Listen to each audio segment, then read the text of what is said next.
Well, it was a fabulous first quarter for L'Oreal, the makeup giant beating expectations with strong sales across its consumer products and dermatology divisions. Joining us now for a look at what's behind this makeup boom is Susan Anderson, Canaccord Genuity Managing Director. Good to have you on the show. So I want to talk about this boom that we've seen. Of course. So we knew we were going to see something of a comeback as people return to office, return to sort of more social activities. But are you surprised at the sort of growth that we're seeing with makeup right now? Yes, it's really a category that's remained very strong while we've seen some other categories kind of fade, such as home and to some extent apparel post-COVID. But makeups, our beauty in general, continue to be very strong. I think part of it's because we're seeing, the makeup come back as consumers continue to get out. But skincare also has remained relatively strong. So it's really just a category that consumers are engaged with. It's not typically a category that they cut back on a lot during, weaker macro times. And so, we expect this strength to continue as we look throughout the year. So in terms of demographics, who's doing the bulk of this spending? It's really across the board. So we're seeing mass cosmetics up very strong. L'Oreal's consumer division, they just reported, was almost up 15%, which is basically their mass cosmetics. We're also seeing players such as e.l.f. Very, very strong, up double digits, in some cases 40, 50%. And then we're also seeing prestige remain strong, which I think has been kind of an area of surprise by some investors because we thought maybe we would see some trading down as inflation pinches consumers' wallets, but we really haven't seen much of that. Maybe a little bit around the edges, but not a lot at all, as prestige has remained very strong. And while L'Oreal does have, more affordable brands within its holdings there, you see NYX, NYX right there. But you talked about e.l.f. e.l.f. is a very interesting story here. We see that it's actually up 72.7% this year, blowing a lot of these larger competitors out of the way here. Is this just about price, or what else is e.l.f. getting right? Well, I think e.l.f. is really, one of the modern day mass beauty brands. So, they started off as a digital beauty brand, then expanded into mass food, drug, but they still don't have the space that some of these legacy brands, such as a Maybelline, have. So what they're doing right is they offer very affordable product, in some cases lower price than these legacy brands, and very high quality. They also are very focused on clean sustainability. They're ahead of the game there versus a lot of these legacy brands. And that's what consumers are looking for in a product these days.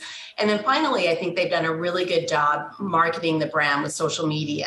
The younger generation, particularly Gen Z, they discover all of their makeup products online. So I think they've really catered to that generation, and now they're moving into more traditional media, such as the Super Bowl ad they did this year. And I think that's bringing in even more consumers to the brand.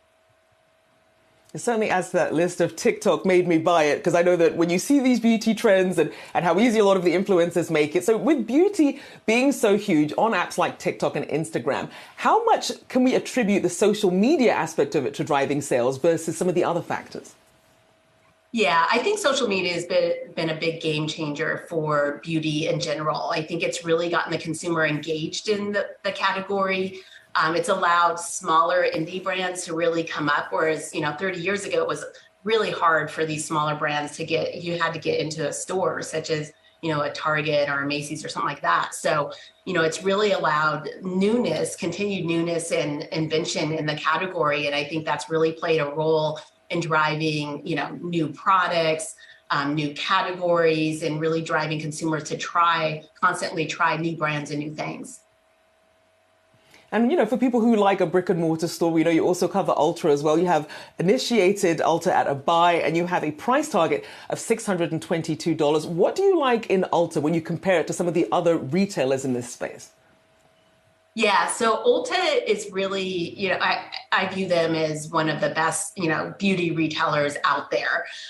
They rival Sephora, but I think what Ulta has going for them is they play across all categories. So they play across mass, prestige. Now they're getting into luxury.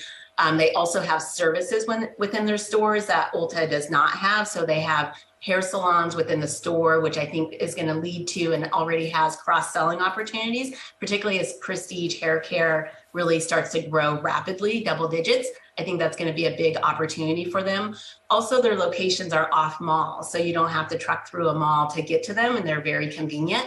I think, particularly because of COVID, they've really stepped up the game with their omni-channel capabilities. Shopping online through Ulta or wherever you want to shop is very easy and convenient. They have a number of AR, AI tools that consumers can use online to help them pick out products. And then also finally their loyalty program. So they have a huge loyalty program, really the second behind Target, has 40 million consumers in it. I think there's still room for it to grow. And that really allows consumers to receive points and special promotions, both through Ulta, but then also Ulta at Target. So it's a really great value for the consumer, which I think attracts them to the store. And that multi-channel approach, and then also having that sort of one-stop shop in the freestanding Ulta stores, a very unique opportunity there. A big thank you there to Susan Anderson, Canaccord Genuity Managing Director. Thank you for your time this morning.